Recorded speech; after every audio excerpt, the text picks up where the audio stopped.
یہ بات لکھ لو، جس کی اللہ رسول سے رسائی ہے اس سے پوچھواؤ یہ کس کا فرمان ہے۔ معصوم کون ہوتا ہے؟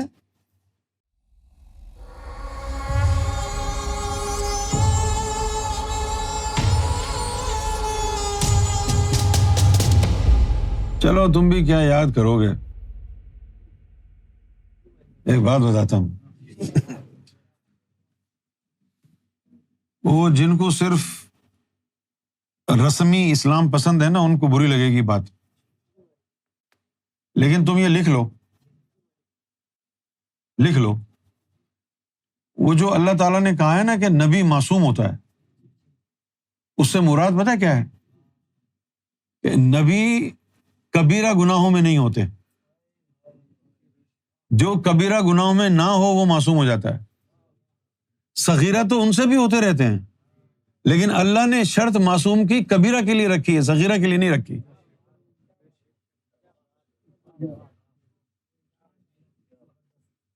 اب یہی بات ولایت میں رکھنا، ولی بھی کبیرہ گناہوں سے بعض گناہ ہوتا ہے، اور یہ جو چھوٹے چھوٹے ہیں یہ تو ہوتے ہی رہتے ہیں نا، دنیا میں رہتا ہے نا وہ بھی، اور تم اس کے چھوٹے گناہوں کو دیکھ کے بدگمان ہو گئے، اور دیکھو یہ تو گانے سن رہے تھے، چلو جی چھٹی ہو گئی، یہ ولی اللہ گانے کیسے سن سکتے؟ یہ بات لکھ لو، جس کی اللہ رسول سے رسائی ہے اس سے پوچھواؤ یہ کس کا فرمان ہے۔ معصوم کون ہوتا ہے؟ کبیرہ گناہوں سے، ورنہ یہ صغیرہ تو سب سے ہوتے ہیں، نبی سے بھی ولی سے بھی سب سے ہوتے ہیں۔ ہاں یہ صغیرہ گناہوں کا معصومیت پر کوئی اثر نہیں پڑتا، صغیرہ ہے نا، اور یہ صغیرہ عام آدمیوں کے لیے اللہ کہہ رہا ہے کہ اس کی پرواہ نہیں کرو ہم معاف کر دیں گے، تو ولی اور نبیوں کے جو صغیرہ گناہ ان کو خاطر میں لائے گا وہ، جب تمہارے خاطر میں نہیں لایا۔ یہ بہت بڑی مشکل حل ہوئی ہے نا۔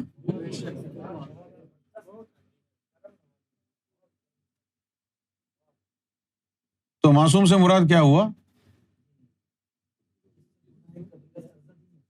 ہاں کیوں نہیں ہوں گے سردر؟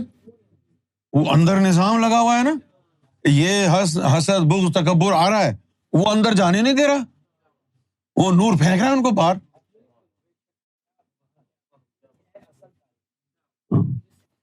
پھر جیسے ہم جب کرتے تھے لطائف کی محفل، یاد ہے تمہیں؟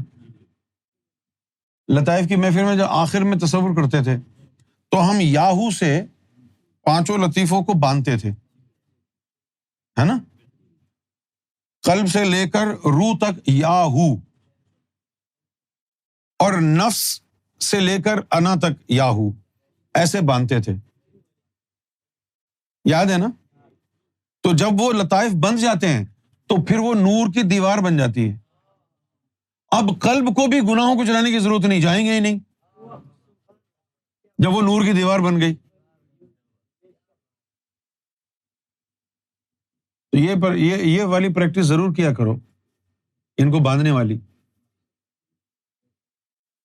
تمہاری مرضی ہے، بھلے تم ان لطائف کو اس میں محمد سے باندھو، یا تم ان لطائف کو سرکار کے اسم مبارک سے باندھو، یا تم ان لطائف کو یاہو سے، کسی سے بھی باندھ لو، سب میں نور ہی ہے نا، جو تم کو آسانی سے تصور ہو جائے اس سے باندھ لو۔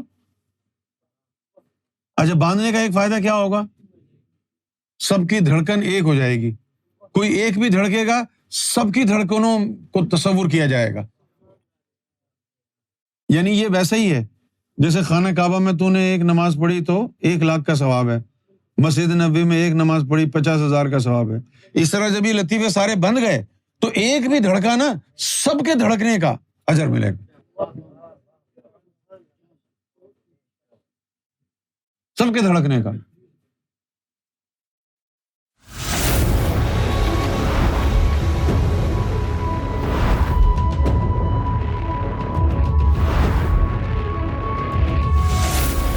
Amra TV, the place to connect with God.